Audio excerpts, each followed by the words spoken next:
There's a single number that tells you the truth about your money.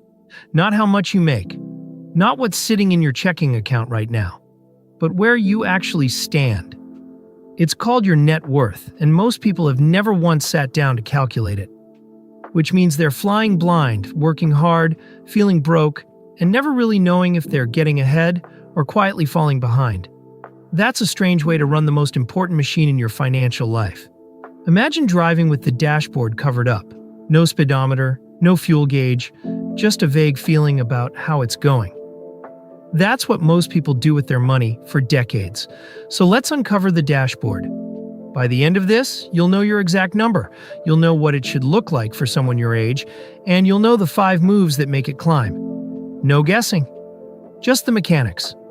Let's start with what net worth actually is, because it's far simpler than the jargon makes it sound. Net worth is one equation. Everything you own minus everything you owe. Assets minus liabilities. That's the whole thing. Add up your assets. Your cash, your savings, your retirement accounts, your investments, your home's value, your car's resale value. Then add up your liabilities and your credit card balances, your mortgage, your auto loan, your student loans. Subtract the second pile from the first, and the number left over is your net worth. It can be positive, it can be zero, or it can be negative. And here's something nobody tells you. A negative number early on is completely normal, especially if you're carrying student loans. It doesn't mean you failed, it just means you're at the start of the climb. The point was never the number itself. The point is that, for the first time, you can see your entire financial picture in one figure, instead of guessing. As a quick example, picture $250,000 in assets, minus $160,000 in liabilities. That leaves a net worth of $90,000. And here's the mental model that makes it click. Income is your speed. Net worth is your distance traveled. A big paycheck feels good in the moment. But only one of these two numbers is the real scoreboard, and it's the distance, not the speed. Now let's actually calculate yours. This takes about 15 minutes, and you only have to learn it once. Start a 2-column list. On the left, write down every asset at its current value, not what you paid for it.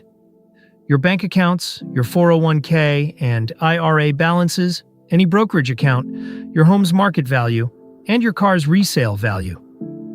Be honest and use realistic numbers. That 10-year-old couch is worth roughly zero, so skip it. We're not counting clutter. We're counting things that could actually become money. Here's how that looks with illustrative figures. Cash, $8,000. Retirement, $45,000. Brokerage, $12,000. Home, $300,000. Car, $15,000.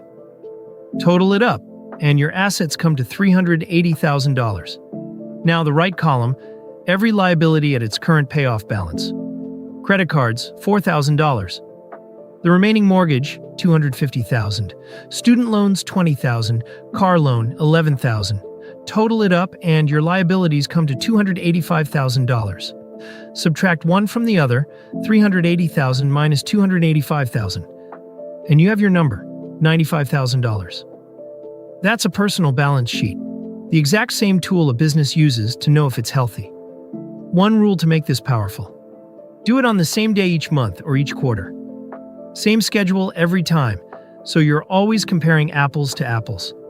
The first time you run it, it's a gut check. Every time after that, it's a progress report. Naturally, the first thing you'll want to know is my number good? So let's talk about how you compare, and why that's mostly the wrong question. For context, the median U.S. household net worth is roughly $193,000. But that single figure is wildly misleading on its own, because net worth is mostly about one thing: age. Look at how it breaks down. The median for households under 35 is around $39,000. But for those aged 65 to 74, it climbs to about $410,000. That's more than 10 times higher. And here's the key. That gap isn't because older people are smarter with money. It's because they've had decades for saving and compounding to quietly do their work. The number didn't reward their intelligence. It rewarded their time. So don't measure yourself against a stranger on the internet. or against an average that lumps a 25-year-old in with a 65-year-old. The only comparison that actually matters is you versus you last quarter. Is your number trending up?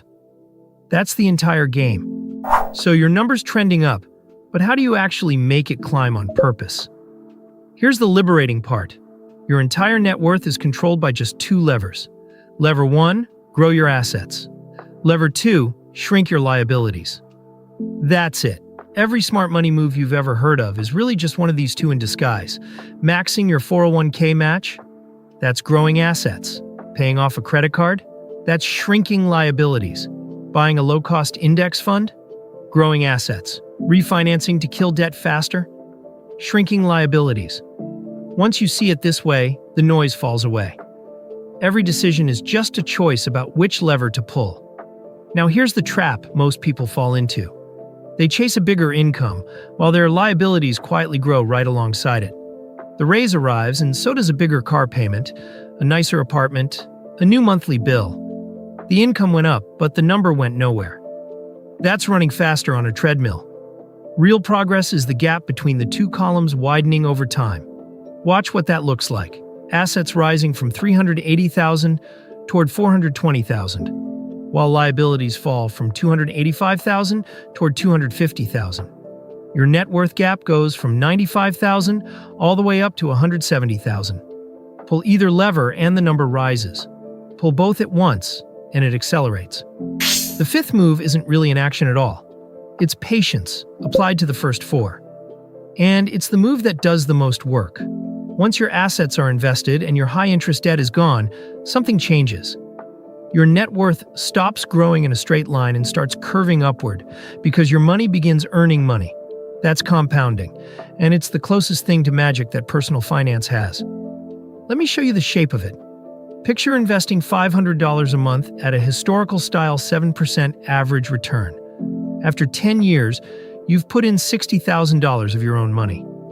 But you have around $86,000. Nice, but not jaw-dropping yet. Now keep going. After 30 years, you've contributed $180,000 total. But the balance is roughly $600,000. Stop and sit with that. That extra $400,000 wasn't your paycheck. You never earned it at a job. It was compounding, quietly working in the background the entire time. This is exactly why net worth seems to explode in your later decades. The early years build the snowball.